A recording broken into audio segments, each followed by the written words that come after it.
자, 이번 시간 이제 조선 후기의 문화편 들어왔습니다. 우리가 이제 조선 후기의 문화편을 벌써 들어왔어요.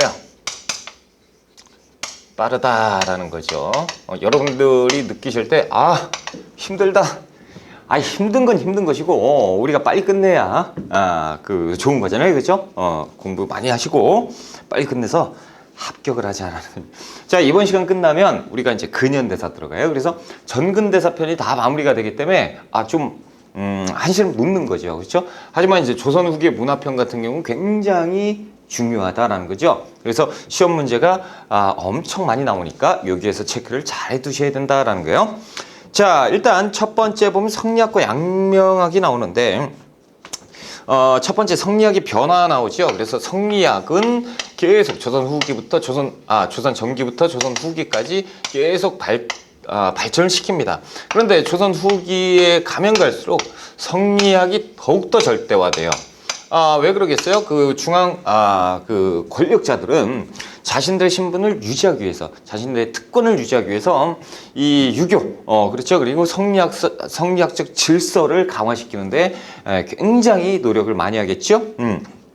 하지만 이제 세상은 조금씩 발전하고 있는데 사상은 후퇴하고 있다, 이런 좀 비판은 있는데, 아무튼 성리학은 절대화됩니다. 그래서 이 대표적인 게 이제 송시열이에요. 송시열. 그래서 주작을 절대화하고 의리 명분론, 무조건 중국을 섬겨야 된다, 이런 쪽으로 이제 강화되게 되는데, 보통 이제 노론과 소론으로 갈리게 되지 않습니까? 이 노론 계통은 공부를 굉장히 열심히 하다 보니까 그 성리학을 절대화하는 노론 계통은 열심히 하다 보니까 성리학이 심화돼서 더욱더 발전하게 돼요. 그러면서 이 호락 논쟁으로 이어지는데, 호론과 낙론인데, 일단 호론과 낙론의 주장으로 바뀌게 됩니다. 분화되게 되는데, 이것이 무엇이냐를 좀 한번 우리가 살펴볼 필요가 있다라는 거예요.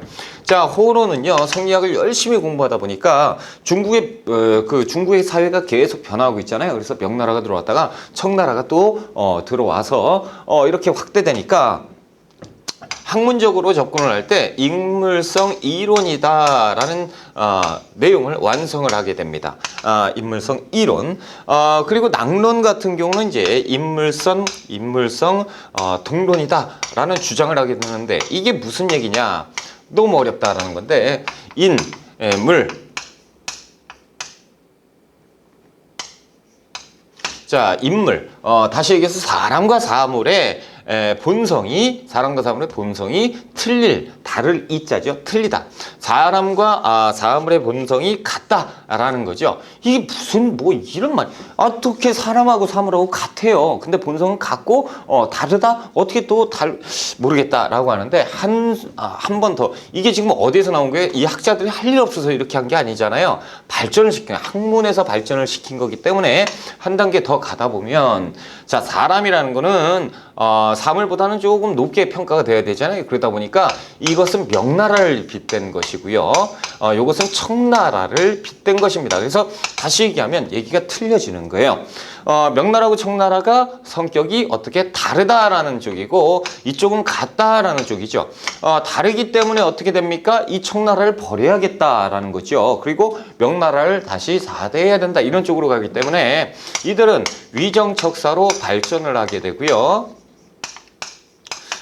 나머지 다배척, 그렇죠? 그리고 인물성 동론, 같다라는 거죠. 명나라, 청나라 다 같은 거죠. 청나라지만 조상은 명나라고, 청나라가 나라를 만들면서 명나라도 흡수하지 않았느냐. 그리고 그들의 문화를 존중했기 때문에 명나라나 청나라 다 한 가지 똑같은 나라다라는 거죠. 그렇기 때문에 우리가 명나라를 4대했다면 청나라도 4대해야 되는 것이고, 명나라가 좋은 거, 청나라가 좋은 거다. 그러면 청나라의 학문이 뛰어나니까 우리가 그것을 계승해야 된다. 공부하자라는 거죠. 북쪽의 학문을 공부하자라는 북학 사상으로 가게 되는 것이죠. 이렇게 이제 변화가 되니 틀리죠. 그래서 북학 사상 조금 있다가 개화 사상가로 발전을 하게 되는 것입니다. 그래서 우리가 이게 이 선생님, 이게 시험 문제가 어떻게 나오나요? 선비 둘이서 얘기해요. 저기 그 사람이 밭을 갈고 있는데 그 소하고 사람하고 성격이 같다라는 거죠. 아니다. 소하고 사람의 본성은 틀리다라고 얘기하는데 그때 나로 놓습니다. 그렇다면 이제 틀리다라는 것은 호론이고 같다라는 것은 낙론이죠. 이거 외워야죠. 자, 호락 논쟁이라고 하는데요. 이 호락 논쟁은 어떻게 해요? 이동하는 거예요. 이동, 호락, 이동 이렇게. 호락, 이동 이렇게 외우면 되겠다라는 거죠. 그래서 의미만 알고 있으면 문제될 게 없다라는 거죠. 이렇게 하면서 성리학을 절대화하면서 점차적으로 성리학을 더욱더 발전시키는 것이 이제 중앙집권의 성리학자들이에요. 그런데 반해서 노론에게 정치 다툼에서 노론에게 밀린 소론들. 자, 이 소론들은 어쪽으로 가겠냐라는 거죠. 이들은 양명학 쪽으로 가게 됩니다. 여러분 양명학이 뭡니까? 이제 공부를 할 거예요. 자, 그 아래 보시면 양괄호 3번에 성리학 비판이 나오죠. 자, 점차적으로 조선 후기로 가면 이 성리학의 병폐 때문에 이게 드러나지요. 그러면서 사회가 엉망진창에 빠진단 말이죠. 그러다 보니까 이 사회가 지금 변화되는데 이렇게 사회가 부패한 것은 이 원인은 성리학 때문이다라고 하는 성리학 비판 세력들이 등장을 하기 시작합니다. 자, 성리학 때문에 나라가 쑥대밭이 되고 있다. 성리학에서 제일 천시하는 건 상업인데 지금 봐라. 사회현상이 상업을 무시하고 나서는 경제가 발전할 수 없지 않겠느냐. 이런 비판들이 몰아치게 되는 것이죠. 자, 242쪽에 양괄호 3번의 성리학 비판인데 동그라미 1번 대표적 학자 윤휴, 박세당 그대로 몰아붙여서 성리학은 나쁘다라고 이제 얘기를 하는데 자, 윤휴 같은 경우는 그 사료에 보세요. 그 아래 두 번째 줄 보면 공자나 맹자가 다시 태어난다면 나랑 한번 붙어보자라는 거죠. 그럼 내 학설이 이길 수도 있다라는 거예요. 공자와 맹자가 성리학을 만들었는데 성리학을 전면적으로 비판하고 이 성리학에 대한 독자적 해석을 나름대로 한 것이죠. 그래서 니들이 알고 있는 성리학은 틀린 것이다 라고 비판을 해서 사문난적으로 몰려버립니다. 이단으로 몰려버리는 거죠. 왜요? 당시에 서인들은 그렇죠? 서인, 노론들은 성리학을 절대화했고 당시의 집권 세력은 노론 세력이기 때문에 당연한 결과지요. 그 아래 보시면 이제 양명학에 대해서 우리가 공부를 한번 해보자라는 거죠. 양명학. 자, 양명학은요, 일단 17세기 후반에 소론들이 이제 수용하게 되는데요. 일단 정제두라는 학자가 있습니다. 자, 이 정제두라는 학자가요, 정계에서 밀려나서 야, 이거 안 되겠다. 성리학의 병폐 때문에 도대체가 부패해서 중앙정치 못 있겠다. 그러면서 이제 어디로 가냐면 강화도로 갑니다. 강화도로 가서 열심히 공부를 해요. 그래서 나름대로 자신의 그 철학을 담아서 학문으로 승화시키는데 그것이 양명학입니다. 양명학. 그러다 보니까 이제 강화도로 갔잖아요. 그러다 보니까 제자라든가 이런 것들이 없어요. 그래서 어쩔 수 없이 가학의 형태로 공부를 하게 됩니다. 가문의 학문이죠. 그래서 집안의 그 형제 자매들, 사촌들 모여가지고 이제 가계 형태로 공부를 해서 발전시키는 것이 양명학이고 어디에서 했다고요? 강화도에서요. 그러다 보니까 이 정제두와 관련된 정제두의 제자들 이런 사람들이 이 소식을 알고 스승님이 뭐 만들었대 그러면서 이 노론 계열의 사람들이 다 가게 됩니다. 그러면서 정제두의 그 양명학이 점차적으로 학문적으로 인정을 받으면서 발전을 하게 되는데 이 모인 세력들이 어느 정도 규모가 생기다 보니까 이들을 가지고 강화학파라고 부르는 것이에요. 그래서 이 강화학파 하면 정제두는 강화도로 가서 이 양명학을 가학의 형태로 발전시켰다라고 알고 계시면 되고요. 이 양명학에 그렇다면 양명학의 그 이론을 한번 찾아보자라는 거죠. 심증리 다상입니다. 마음이 곧 리다라는 거죠. 그래서 마음이 곧 이론이다라는 거죠. 인간의 마음이 곧 이론이고 그리고 치양지설입니다. 치양지설. 그래서 인간은 상하 존비에 차별이 없다. 평등사상이네요. 아, 그렇습니다. 그리고 가장 중요한 것이 지행합일설이에요. 지행합일. 우리가 학자로서 공부를 해봐야 다 필요 없다라는 거죠. 뭐가 없으면 행동이 없으면 실천이 없으면 안 된다. 그래서 아는 것과 행동은 하나로 뭉쳐져야 된다라는 것이 정제도의 강화학파 양명학의 사상입니다. 그런데 이 양명학이 지금 보면 평등사상이고 좋잖아요. 그런데 이것이 정계에 반영이 되지는 못했다라는 거예요. 이유는 뭡니까? 이 노론계열한테 밀려버렸잖아요. 그러다 보니까 중앙정치에서 밀려난 세력들이 있기 때문에 아쉽게도 정계에 반영은 되지 않았고 조금 이따 이제 실학이 발전을 하잖아요. 그래서 이 실학자들과 연계해서 활동을 했던 경우는 있었다라는 거죠. 자, 이제 양명학을 정리해 볼게요. 242쪽에 2번 양명학이에요. 자, 양괄호 1번의 특징, 동그라미 1번의 수용, 성리학의 절대화와 형식화를 비판하면서 실천성을 강조했다. 동그라미 2번 비판, 정통 주작에 어긋난다라면서 비판했어요. 그러면서 이제 소론학자들이 발전을 시켰던 것이 양명학이고, 양괄호 2번의 양명학의 발전입니다. 그래서 동그라미 1번의 강화학파, 기억번의 강화학파, 학파의 형성 18세기 초 정제도는 거처를 강화도로 옮겼죠. 그래서 그 아래에 보시면 강화학파를 형성했고요. 니은번 활동에 보시면 정제도는 양반 신분제를 폐지하자고 주장했으나 제자들이 정계에서 소외된 소론들이 많았기 때문에 반영되진 못했어요. 그래서 맨 끝에 보면 가계 학문으로 계승이 되었다라는 것이죠. 243쪽으로 갈게요. 동그라미 2번에 이제 양명학의 내용, 그래서 심증리, 지행합일, 그리고 치양지설이 있다라는 거죠. 자, 이제 그 아래에 보시면 엄청나게 중요한 실학입니다. 자, 실학. 역시 실학도 어디에서 발전을 한 거겠습니까? 이 비판 세력들이 성리학 이외에 어떤 것들을 찾아야 된다라는 거죠. 지금 분명히 사회 모순이 있다라는 거죠. 조선 후기에 가면 사회 모순이 드러났는데 이것을 성리학 가지고 해결을 보려고 하니까 이게 말이 되느냐? 성리학 가지고는 안 된다. 그래서 실용적인 학문, 실증적인 학문을 연구를 하자. 그래서 이 학문을 가지고 우리가 정계에 반영을 해서 정책으로 삼으면 세상은 좋아질 것이다 라는 것이 실학입니다. 자, 양괄호 1번의 실학의 발생 배경, 동그라미 1번의 실학의 대두. 그래서 실학은 18세기, 18세기 사회 경제적 변동에 따른 해결책, 사회 모순의 해결책을 구상하면서 발전한 학문이에요. 그래서 그 아래에 보시면 이수광의 지복유설, 그리고 한백겸의 동국지리지, 이것이 실학의 시초다라고만 알고 계시면 돼요. 그 내용까지는 모르셔도 되고요. 됐습니다. 실학의 확대됐고, 우리가 중농학파와 중상학파를 한번 구분을 해보자라는 건데, 자, 실학자는 두 가지로 나뉘게 됩니다. 크게 중농학파와 중상학파로 구분이 되는데요. 실학은 왜 나왔다고요? 사회 모순을 개혁하기 위한 움직임입니다. 그렇다면 그 두 번째 목표를 보세요. 목표가 뭡니까? 농촌사회 양정, 그리고 국가의 발전. 그렇습니다. 계보는 유형원, 이익, 정약용이에요. 그래서 앞잡다면 유의정, 그리고 이쪽은 유수원, 홍대용, 박지원, 박재가, 유홍, 빡빡이라고 외우시면 되고요. 이걸 가지고 우리 조상님인데 장난치십니까? 장난은 무슨 장난이에요. 지금 외우라고 암기법을 말씀드린 거예요. 유의정, 유홍, 빡빡. 그러면 박재가는 중농학파다. 맞아요, 틀려요? 틀리지. 빡빡이니까 틀렸다라는 거죠. 이렇게 이제 알고 계시면 돼요.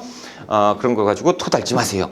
자, 문제점. 그러면 사회 문제가 틀려요. 문제 인식을 어떻게 했느냐? 중농학파는 현재 이 문제는 어디에 있냐면 농촌에 있다라는 거예요. 그래서 이 농촌에 어떤 게 문제냐면 대토지 소유가 문제다라는 거예요.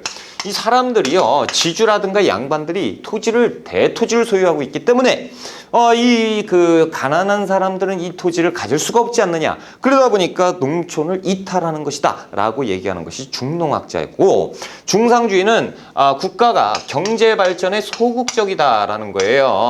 경제 발전을 안 시키고 있다는 거예요. 억상 정책, 이런 것들이 문제 아니냐. 왜 국가가 못 따라가느냐. 자, 니들이 좋아하는 이 청나라 대국 봐라. 양반들이 장사하고 있는데 우리들은 이게 잘못된 거 아니냐. 그렇다면 니들 말대로 하면 양반들이 장사하는 하는지 청나라 보고 배워야지. 그럼 우리도 양반들이 장사하고 그래야지. 왜 이렇게 천시하느냐 이런 쪽으로 가버립니다. 그러면서 돈을 경제를 활성화시켜서 돈을 부유하게 하고 그러면 그 돈으로 강한 나라를 만들 수 있다라는 쪽이 중상학파예요. 자, 해결책 봅시다. 자, 대토지 소유가 문제죠? 그럼 대토지를 없애면 되잖아요. 그러면 토지를 균등하게 분배하자라는 쪽이에요. 그래서 땅을 재분배해서 농민들도 땅을 갖게 하면 농촌 이탈이라든가 이런 게 없지 않겠느냐라는 것이 중농학파입니다. 그래서 자영농을 육성시키고 그러면 농민들이 돈이 많으니까 세금을 많이 낼 거 아니냐. 그렇죠? 그래서 지주제 이게 나쁜 것이다라는 거죠. 왜 지주들이 농민을 그 사적으로 막 지배하려고 그런 짓을 하느냐라는 거예요. 그 농민이 이렇게 잘 살고 농촌이 이렇게 잘 돼야 되는데 화폐 따위가 뭐가 있느냐. 자급자족 그거면 된다. 이런 쪽이 조금 아쉽긴 하지만 아무튼 이런 주장을 했었고요. 중상학파는 또 틀려요. 청과 교역을 해야 된다라는 거죠. 이쪽은 아무래도 상공업 쪽에 비중을 두었기 때문이죠. 그래서 과학기술을 이용해야 된다. 수레와 선박 등을 이용해서 그래서 우리가 물물교역 이런 것들 물물교역이 아니죠. 교역을 활발하게 해야 된다. 지주제는 굉장히 좋은 것이다. 여기에서 좀 갈리죠. 이건 지주제 안 좋다. 라는 거예요. 왜? 지주제라고 하는 것은 부유한 사람들이 생기는 것이다. 그럼 부자가 뭐가 나쁜 것이냐라는 거죠. 부자가 생겨야 나도 부자가 될 것이고, 그렇죠? 나도 부자가 되려고 노력을 부단하게 할 것이고, 그리고 부자가 많아야 그들이 돈을 쓸 거 아닙니까? 그렇죠? 그럼 돈을 쓰면 부자들이 돈을 쓰면서 가난한 사람도 그 돈을 얻게 되는 거지. 그러니까 돈을 계속 돌리려면 부자들이 생겨야 되니까 지주제는 좋은 것이다. 당연히 화폐가 있어야 전국적으로 돈이 돌 거 아니냐. 이거 좋은 것이다 라는 거죠. 자, 공통점은 뭡니까? 문제와 해결책은 차이가 있지만 공통점은 뭐예요? 국가를 잘 살게 하고 그리고 백성들을 부강하게 해야 된다라는 것이 공통점이죠. 그렇다면 우리가 중농학파와 중상학파 이들이 이제 유의정 유홍 빡빡에 대해서 정확하게 세부적으로 공부를 한번 해보자라는 건데 엄청 중요하죠. 다 외우셔야 돼요. 죄송한데 제가 이제 외워라라고 말씀을 드릴 때 제일 미안해요. 이거 다 어떻게 외워? 근데 외워야 돼요. 시험에 나오니까. 그렇죠? 그래서 실학에 대해서 한번 공부를 해보자라는 거예요. 자, 중농학파라고 해서 맨 처음에 됐는데 243쪽 맨 아래 보시면 양괄호 2번의 중농학파의 주장입니다. 그래서 자, 유형원이 나오죠. 유형원. 자, 여러분 유형원, 유의정, 유홍빡빡이라고 했잖아요. 근데 저쪽에 유수원이 나와요. 그리고 유형원이 나와요. 아니 그러면 유의정, 유홍빡빡이면 헷갈리잖아요. 왜요? 중농학파 먼저 왔잖아요. 그러니까 형이잖아요. 유형원 됐다. 아이 따지지 말라고. 왜 따져요? 저는 여러분들의 학교를 위해서 열심히 이 한 몫을 바치고 있잖아요. 얼마나 창피한데. 자, 아무튼 유형원은 책을 썼습니다. 그 유명한 반개수록이라는 책을 써서요.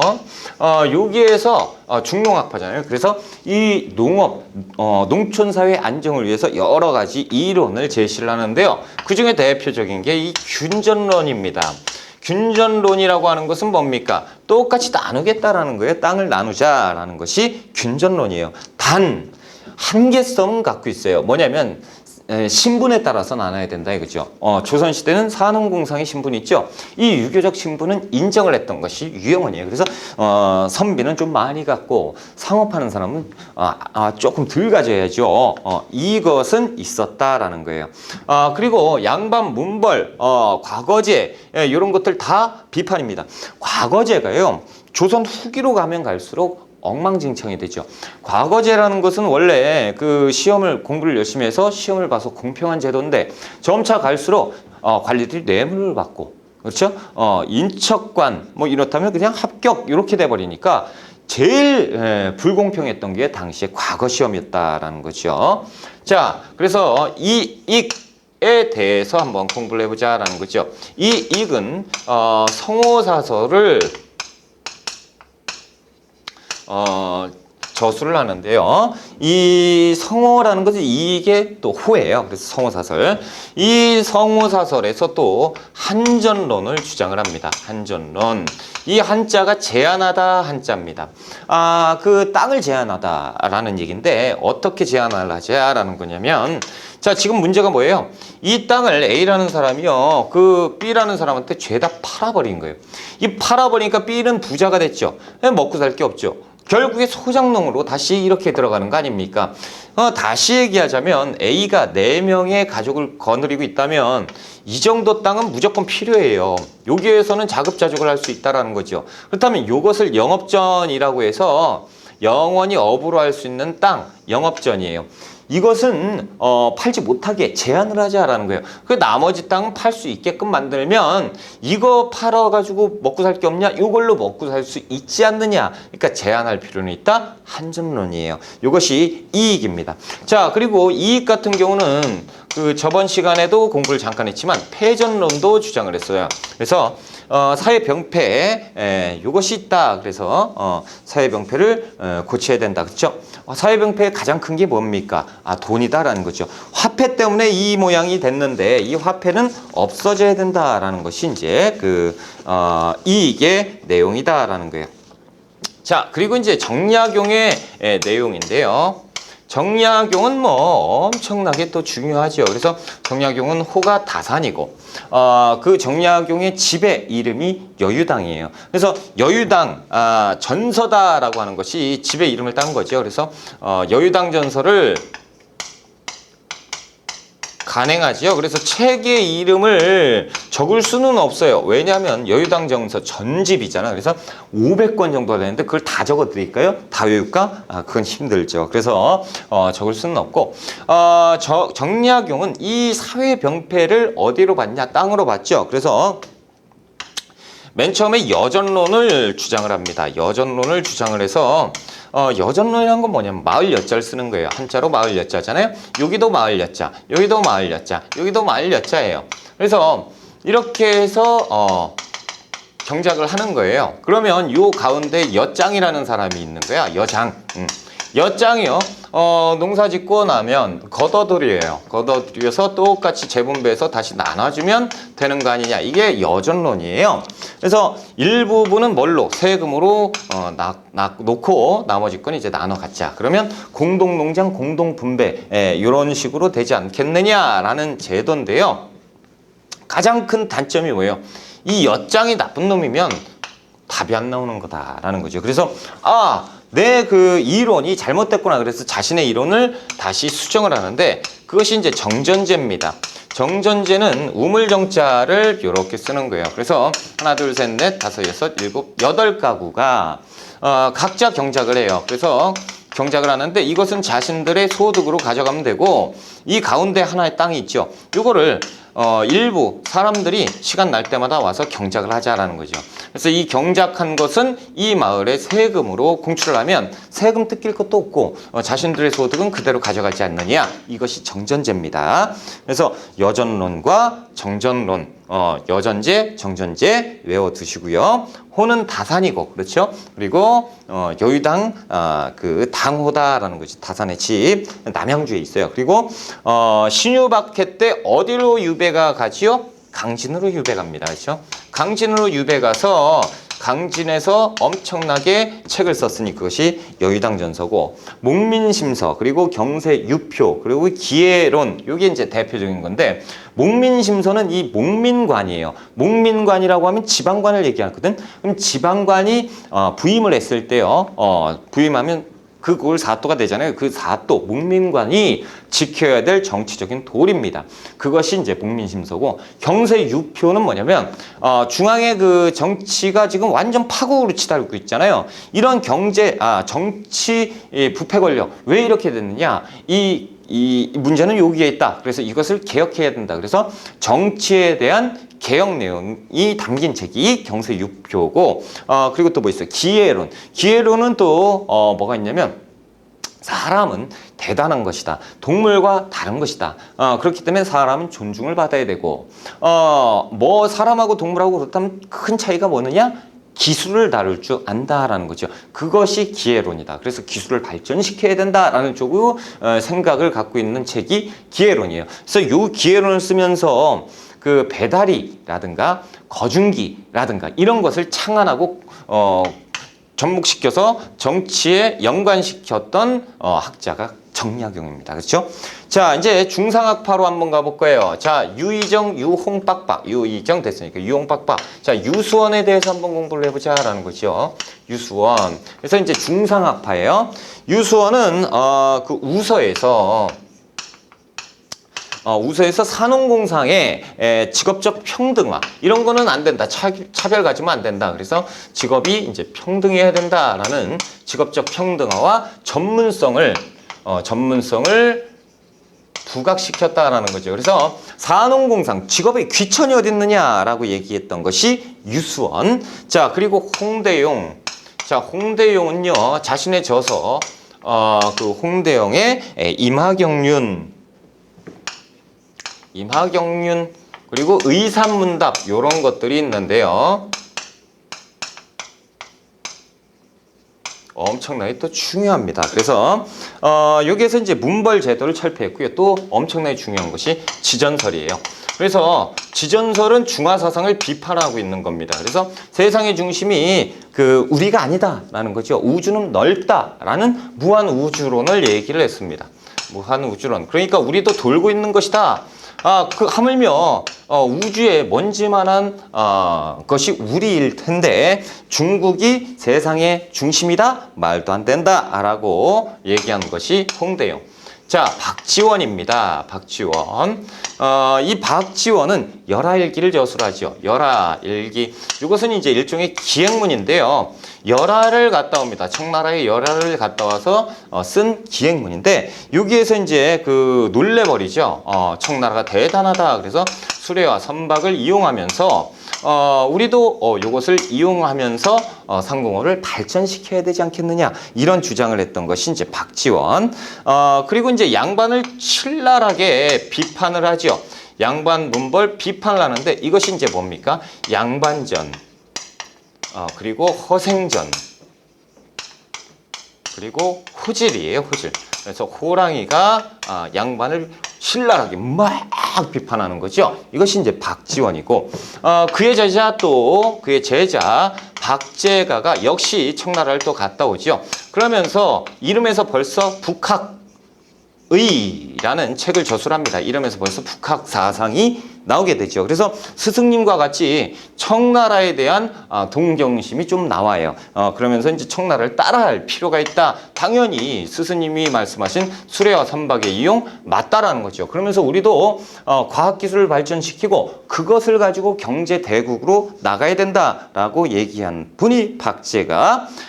그런데 이제 특징이 뭐냐면 이 지금까지 성리학은요 절약을 강조했습니다. 그래서 검소한 것이 낫다라고 했던 것이 기존의 학자들의 주장이었는데 아니다. 소비가 훨씬 더 중요한 것이다 라고 하면서 절약보다 소비를 강조했던 분이 또 박제가입니다. 그래서 우물물을 빗대서 비단과 우물을 빗대서 얘기를 하죠. 그래서 우물을 그냥 놔두면 어떻게 되겠느냐? 썩어버린다라는 거죠. 일정 부분이 되면 퍼내야 된다라는 거죠. 그래서 이걸 사용해야 우물물이 다시 차지 않겠느냐? 돈도 마찬가지다라는 거죠. 돈을 계속 써야 이 화폐가 돌면서 경제가 돌기 시작하는 것이지 이것을 그냥 냅두면 어떻게 된다? 돈도 썩어버린다는 거죠. 돈이 안 돌면 경제가 안 돈다라는 거죠. 자, 이제 243쪽에 이제 빨간 글씨로 다 적어놨습니다. 유영한 균전론, 그래서 반개수록을 저술해서 균전론을 내세웠고요. 신분에 따라서 차등 분배가 있었다라는 것이 조금 한계로. 자, 244쪽으로 가면요. 니은번에 신분제 비판했던 거 유영원이에요. 그런데 이제 직업적 차별은 인정을 할 수밖에 없었다라는 거죠. 그래서 동그라미 2번의 이익이에요. 그래서 성호 사설을 저술을 냈고요. 한전론을 제시를 냈었죠. 그래서 일정 부분만 팔게 하자, 못 팔게 하고 나머지는 다 팔게 하자. 기타에 보면 패전론, 화폐 따위가 뭐가 중요하느냐? 다 없애버려야 된다라는 것이고. 자, 동그라미 3번의 정약용이죠. 호는 다산이고 당호는 여유당이죠. 그래서 여유당 전서고. 자, 신유박해 때 어딜로? 강진으로 유배 가죠. 그래서 거기에서 500여 권의 여유당 전설을 남기고요. 자, 정전제, 여정론을 주장을 했다가 아이고 내 이론이 잘못됐구나 그래서 나중에 정전제로 고치는 이 토지 제도가 정약용의 주장. 그래서 정약용이 져서 목민심서, 경세유표, 기해론 그리고 마가회통. 마가회통은 뭡니까? 종두법에 관련된 내용이다라는 거죠. 자, 중상주의 실학입니다. 3번에. 자, 양과 2번을 볼게요. 유수원. 그래서 우서에서 산업공상의 직업적 평등과 전문화를 주장했었다. 그리고 이제 선대제 수공업을 또 하자라는 주장이 있었고요. 245쪽 봅니다. 자, 동그라미 2번에 홍대용이죠. 홍대용, 이막영용과 의산문답을 저술을 했고요. 성리학의 극복, 뭐, 이런 것들이, 우리 개혁에 지금 가장 필요한 것이다. 자, 니은번 중화사상 비판인데 어디에서 의산문답에서 무엇을 얘기했다? 지전설을 얘기했습니다. 그래서 무한우주론을 얘기하면서 중화사상을 비판을 했었고요. 자, 박지원의 열하일기 나옵니다. 그래서 수레와 선박의 이용해서 경제대국으로 가자. 양반문벌을 비판하는데 양반전, 허생전, 호질입니다. 자, 이게 특징이 뭡니까? 한문소설이에요. 한문. 한글 아니고 한문소설입니다. 왜요? 양반이잖아요. 됐습니다. 한문소설을 해서 양반을 신랄하게 비판했다라는 거죠. 자, 박제가 기억본 보시면 북학이 나옵니다. 그래서 청의 문물을 적극적으로 수용하자. 니은번의 수레와 선박의 이용 스승님과 같다라는 거죠. 디귿번 소비관장. 그래서 우물물을 비교하면서 절약보다 소비를 강조했다라는 것이 특징. 자, 4번의 국학 연구의 확대입니다. 여러분들 국학이라고 하면 국학하면 뭐 국악? 뭐 이렇게 생각하시는 그게 아니고 나라 국자를 쓰는 학문입니다. 그래서 국학, 나라의 학문이라는 얘기인데 앞에 한자를 쓰면 돼요. 한국학. 그럼 다시 얘기하면 우리나라 연구하는 거 뭐가 있어요? 국어가 있죠. 그렇죠? 우리나라 국어. 그리고 국사도 있고 그리고 지리. 그렇죠? 이런 것들. 그래서 우리나라의 역사를, 우리나라에 관련된 학문을 다루는 것이 국학이에요. 그래서 국학에는 국어, 국사, 뭐 지리 다 포함된다라고 보시면 돼요. 자, 양괄호 2번의 역사연구입니다. 여기에서는 체크만 해두세요. 18세기 안정복의 동사 강목이죠. 이 안정복의 동사 강목은 사만정통론이라고 돼 있어요. 이렇게만 외워두세요. 그리고 발해고의 유독공의 발해고 거기에서 뭘 얘기했어요? 남북국 시대다라고 최초로 주장을 했었잖아요. 유독공의 발해고 이게 연려실 기술, 이 조선 후기의 서적이구나. 자, 김정희의 금석관록 다 외우셔야 되는데 김정희는요, 추사, 김정희잖아요. 그 북한산비 있었죠. 진흥왕 순수비 북한산비가 있었는데 이 북한산에 올라갔어요. 그랬는데 북한산 비석이 있어. 내용을 보니까 좀 이상해요. 그래서 탁본을 딱 떴네. 집에 가서 연구를 해봤어요. 이게 당시에 뭐로 알고 있었냐면 무학대사비로 알고 있었습니다. 자, 여러분 무학대사가 누구냐면요.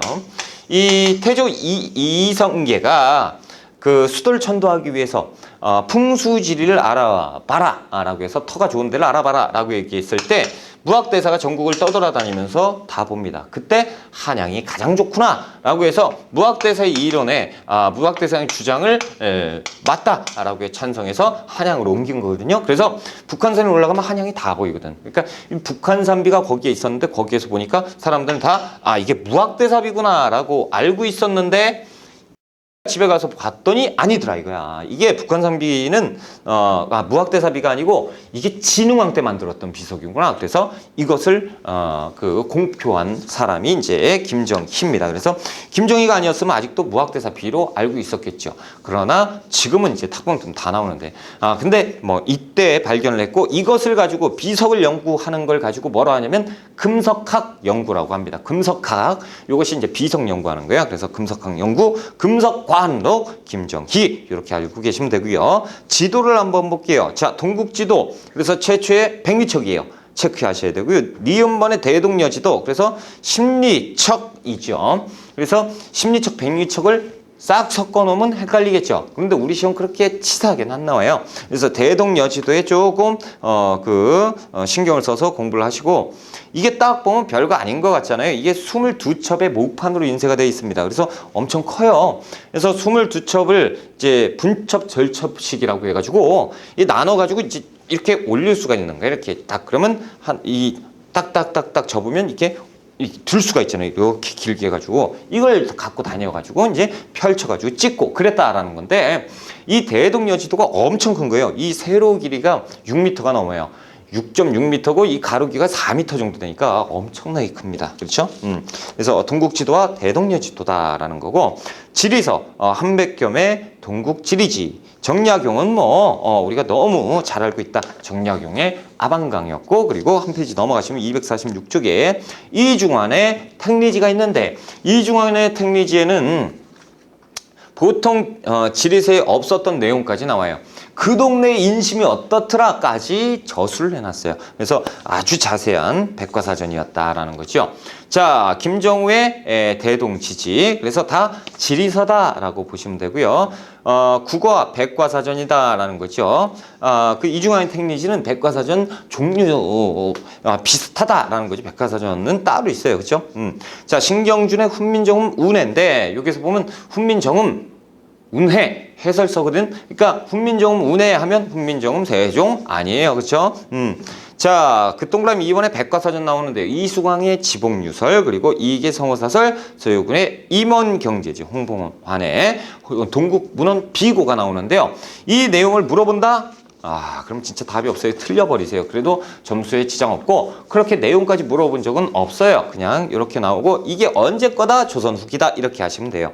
자, 3번에 조선 후기의 기술 발달입니다. 그래서 서양 문물의 수용, 이제 17세기경에 서양 문물이 계속 막 들어오는데, 그때 이제 그 사신을 통해서, 그러니까 이때부터 누가 발전을 하냐면 중인 출신 역관들이 엄청나게 활발하게 활동을 합니다. 그러면서 역관들이 돈을 막 재산을 축적하면서 부자가 되기 시작하는데, 이것이 이제 17세기 이후에요.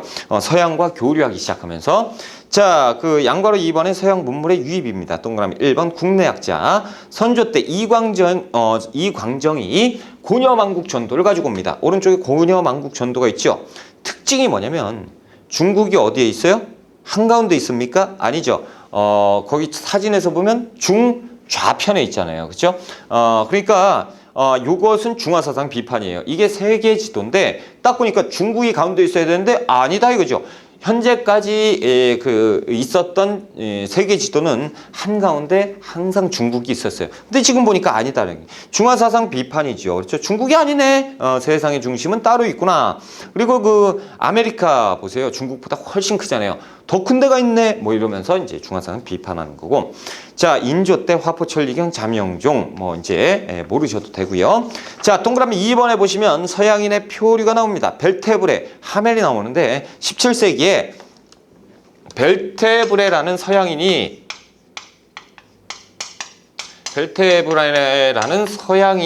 제주도에 표착해요. 제주도가 목표는 아니었는데 제주도에 이제 표류하면서 이제 끌려가면서 막 조사받고 막 그러니까 이 뭐야 우리 이렇게 하다는 게 표착한 거다 그러면서 이제 해서 벨테브레는 우리나라에서 그 과거 시험을 보는데 묵과에 급제합니다. 그래서 묵과에 급제예요. 그리고 귀화합니다. 귀화예요. 그래서 박연이라는 이름으로 귀화를 해요. 그래서 귀화해서 박연이라는 이름으로 살아요. 그래서 조선 여성과 결혼해서 자식까지 두는데, 그러니까 벨테브레라고 하면 좀 그렇고 박연이라고 불러야죠. 우리는 박연. 근데 박연이 묵과에 급제해서 이 양반은 이제 서양 사람이잖아요. 그러다 보니까 그 당시에 이제 훈련도감의 교관으로 활동을 한 멋진 양반이 박연 벨테브레다라는 거예요. 근데 약 한 10여 년 뒤에 하멜이라는 사람이 네덜란드인 똑같아요. 근데 하멜이라는 사람이 역시 제주도에 표착합니다.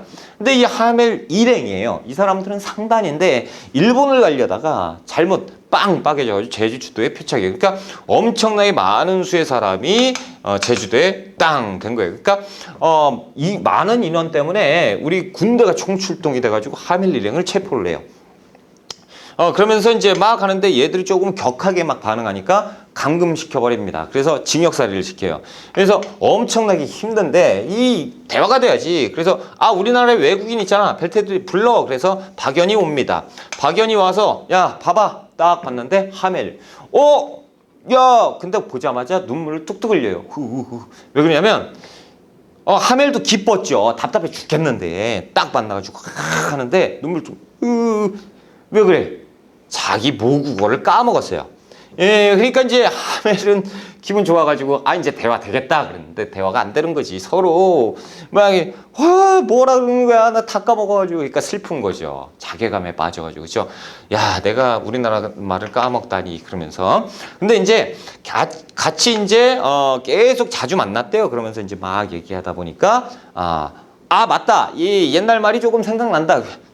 참 그런 일이 있었다라는 거예요. 아무튼 하멜도 제주도에 표착합니다. 그래서 하멜은요 조금 우리나라에 좀 뭐라고 그럴까 안 좋은 생각이 있잖아요. 그렇죠? 여기에서 죽을 뻔한 적이 한두 번이 아니에요. 영무죄로도 막 몰리고 막 그래버려. 그러니까 이제 몇 번 죽을 뻔하다가 탈출 시도를 해가지고 일본으로 가요. 일본으로 가서 다시 자신의 나라로 가서 쓴 것이 하멜 표류기예요. 하멜 표류기가 왜 중요하냐면 서양에 처음으로 조선이라는 나라가 알려진 게 하멜 표류기입니다.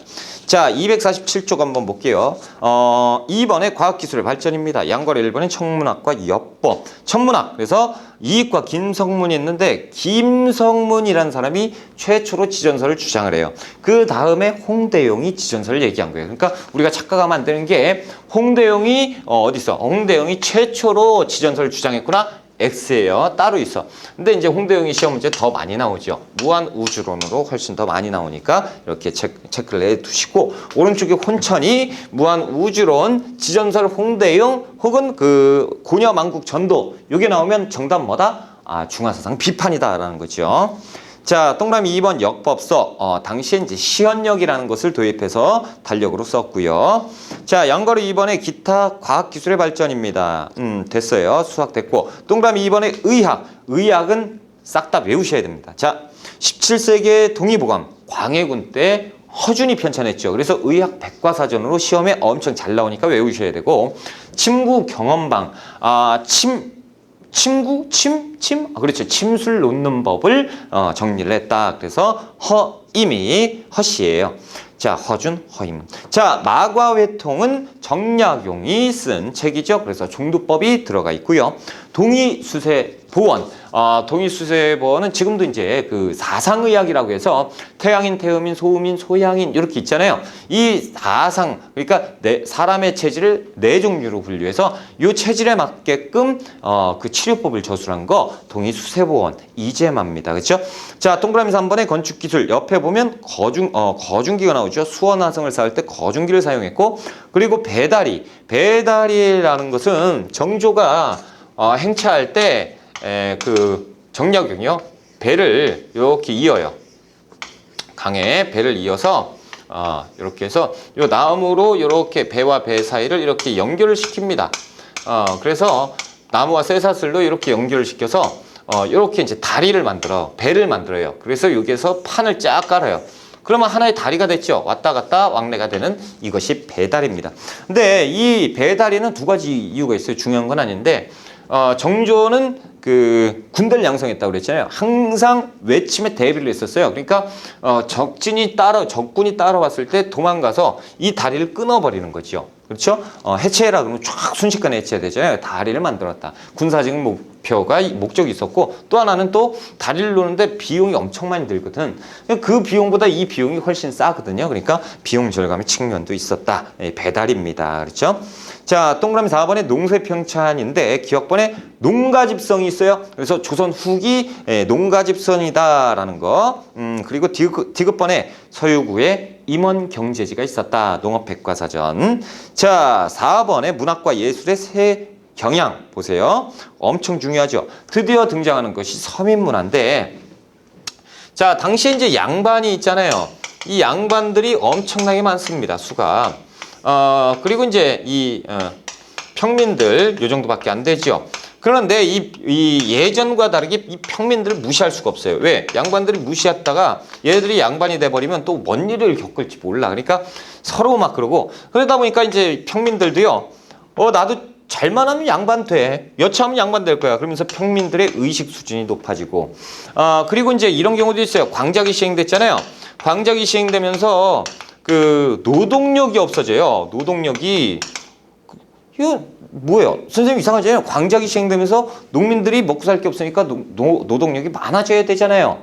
자, 보세요. 광작이 시행되니까 사람들이 다 어떻게 하죠? 향초를 이탈해버렸어요. 그러다 보니까 오히려 남아있는 소작농들이 대접을 받는 이런 세상이에요. 야, 저 돈 좀 올려주셔야겠는데요. 이놈이 지금 배가 불렀구나. 야, 가. 아이, 그러지요. 뭐 갔는데 일손을 구하려고 그랬더니 없어. 야, 다시 오면 안 돼? 안 돼요. 난 저쪽 집 가서 지금 하고 있어요. 당신보다 더 많이 준대. 이렇게 되는 거죠. 그러면서 배가 부르는 거죠. 그러니까 이 의식 수준이 성장하게 되는 것이고 중인도 중인대로 이렇게 되는 것이고 그러면 중인하고 평민 이들이 누굴 비판하기 시작해요? 양반. 저놈이 양반네들 아무것도 아니면서 잘난 척만 하고 있다라는 거죠. 허울만 좋은 양반 뭐가 필요 있느냐? 실질적으로 나처럼 돈 많이 벌고 이렇게 떵떵거리고 사는 게 훨씬 좋은 거 아니냐? 이런 쪽으로 가면서 의식이 성장하면서 자신들의 새로운 문화를 개척을 하니 그것을 가지고 조선 후기에 서민 문화라고 부르는 것입니다. 자, 247쪽에 동그라미 2번 특징. 자, 그 빨간 글씨 있죠? 양반의 위선적인 모습을 비판하고 사회의 부정과 비리를 폭로하기 시작해요. 자, 향유층은 중인과 서민층이 많았고요. 248쪽. 자, 양과로 2번의 현실문화 풍자인데 동그라미 1번 판소리죠. 그래서 판소리 여섯마당 신재유가 정리를 하는데 일단 판소리 보세요. 탁탁 에헤 그러면서 막 얘기하는 거 있잖아요. 자, 동그라미 2번 탈춤이에요. 그래서 탈놀이 탈수고 막 노는 거고 산대로 놀이 같은 경우는 이 산대라는 마을 그 공연 무대를 설치해놓고 거기서 인형극 같은 거, 연극 같은 걸 하는 거예요. 가면극. 자, 동그라미 3번에 한글 소설이 있습니다. 홍길동전, 춘향전, 별주부전, 심천전, 장하홍련전, 한글 소설이에요. 그렇죠? 사설시조가 있습니다. 그래서 사설시조는 중인층이 좋아했는데 그냥 막 읊고 다니는 거야. 막 김삿갓이라든가 이런 분들이 막 읊고 다니는 중인 출신들이 보통 이 사설시조를 읊고 다녔다라는 거죠. 동그라미 5번에 한문학도 있어요. 그래서 정약용 삼전문란을 비판한 한시인데 애절량이 있는데요. 그 군정의 문란이 극에 달하죠. 그러니까 이제 정약용이 그 막 두드러 맞는 거 관리들이 와가지고 막 그 두드러 패는 그 모습을 보고 있었어요. 아이고 불쌍하다. 그런데 정말 참을 수 없는 분노가 치미는 모습을 보게 됩니다. 갑자기 저 집에서 피투성이가 된 남성이 뛰쳐나와요. 와, 저 봤더니 이 모든 책임은 군정 때문이죠. 군정은 누구에게만 부과되죠? 남자에게만. 그러니까 관리들한테 두드러 맞고 막 그러니까 열받아서 그 부엌에서 낫 있잖아요. 낫을 가지고 자신의 성기를 끊어버린 거야. 이게 애절, 끊었다, 슬프다. 그렇죠? 애절 양, 남성을 끊었다 이거죠. 그러면서 얘기하는 거예요. 나 이제 남자 아니니까 나한테 하지 마. 그걸 보고 슬픈 한시 애절량을 지었다라는 거예요. 이게 이제 웃으면서 얘기할 게 아니죠. 엄청 슬픈. 당시에 내가 그런 거를 겪었다 보면 저도 지금 막 피가 거꾸로 솟는데 화가 나지요. 자, 시사를 조직합니다. 시사는 시동호회예요. 그래서 중인층이 많이 했었고요. 박지원도 역시 양반임에도 불구하고 양반들을 비판해요. 대신 한문소설이에요. 이거를 알고 계셔야 돼요. 자, 2번 서화와 서재. 이건 시험 문제 엄청 잘 나와요. 양과로 1번 서화입니다. 그래서 동그라미 1번에 18세기 전반의 특징. 진경산수와 진경, 진짜 경치를 그린 거죠. 누가? 정선이. 그렇죠? 니은 진경산수와 그래서 인왕제색도, 금강전도. 요것은요, 이름 이렇게 하는 게 아니고 그림을 봐야 돼요. 왼쪽 보세요. 금강전도, 인왕제색도. 진짜 막, 이게 조선시대 그렸다. 막 그 진짜 경치를 그린 거죠. 진경산수라고 해요. 이것을 정선. 자, 또, 이건 이제 18세기 후반 동그라미 2번에 풍속화가 유행하는데 풍속화라고 하는 것은 그 당시의 생활 모습들을 그냥 그림으로 그린 겁니다. 이게 풍속화인데 대표적으로 김홍도, 신윤복, 김득신 이런 화가들이 활동을 하는데 김홍도 너무 유명하잖아요. 그렇죠? 대장간, 뭐 무동, 씨름도 이런 그림이 김홍도 거고 신윤복은요. 단오풍정만 보통 교과서에 나와요. 왜 그러냐? 너무 야해. 신윤복 그림은요 너무 야합니다. 왜냐하면 남녀간의 유흥, 막 먹고 마시고 즐기는 거 있죠. 그리고 애정행각을 그대로 그림 화폭에 담았어요. 그러니까 19금이에요. 엄밀히 따지면 19금. 그래서 나머지 건 못 넣고 그나마 수위가 약한 단오풍정. 단오풍정도 보면 그 안악내들이 젖가슴이 나와요. 그러니까 야하다라는 거지. 그래서 이 생활 모습을 그대로 화풍에 담았다라는 거예요. 김홍도, 신윤복. 그래서 김홍도는 좀 익살스러운 모습들이 그림에 담겨 있고 신윤복은 좀 야한 그림, 유흥이나 애정 표현 같은 것들이 이렇게 나와요. 왜 신윤복이 여러분 신윤복이 남자예요, 여자예요? 이것도 헷갈리시는 분들이 있어. 여자예요? 남자예요? 어떻게 신윤복이 참 이 영화나 드라마가 문제예요. 한때 여성을 딱 해서 그 뭐라고 해? 남장 여자? 뭐 이런 거 해가지고 이 드라마를 만들어 놓으니까 헷갈리는데 그래서 문제. 남성입니다. 근데 왜 이렇게 만들어 놨냐면 양반들이요. 낮에는요 근엄한 모습으로 이러고 그러면서 덕이 있는 이 행세를. 근데 밤에 보니까요 밤에 온갖 나쁜 짓은 다 하고 다니는 거야. 그래서 그것을 그림으로 그려서 그 사회를 고발을 하는 거죠.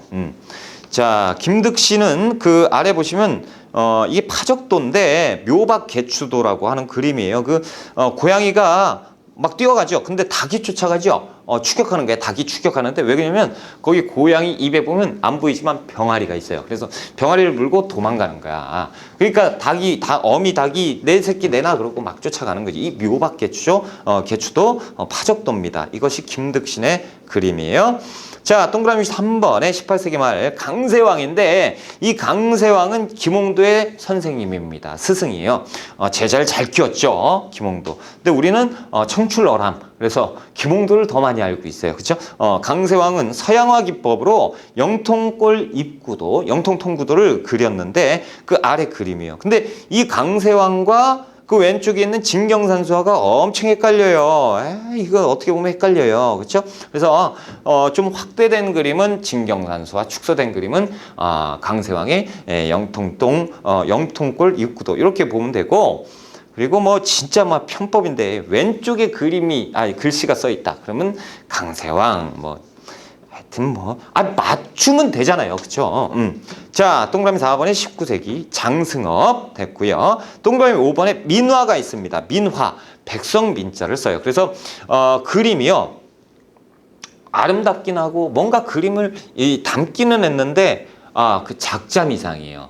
그래서 백성민자를 쓰고 그리고 이 민화는 솔직히 말씀드리면 가치는 좀 떨어져요. 돈으로 바꾸려고는 얼마 되진 않는데 좋은 거다라는 거죠. 민화. 그래서 대부분 까치와 호랑이가 같이 그림이 그려져 있어요. 까치 호랑이. 그리고 효 이렇게 해서 이 효자에 그 고기 그림을 그려놓고 이렇게 되는 거 다 민화예요. 그래서 민화 이렇게 이제 보시고 조선 후기에 유행했다.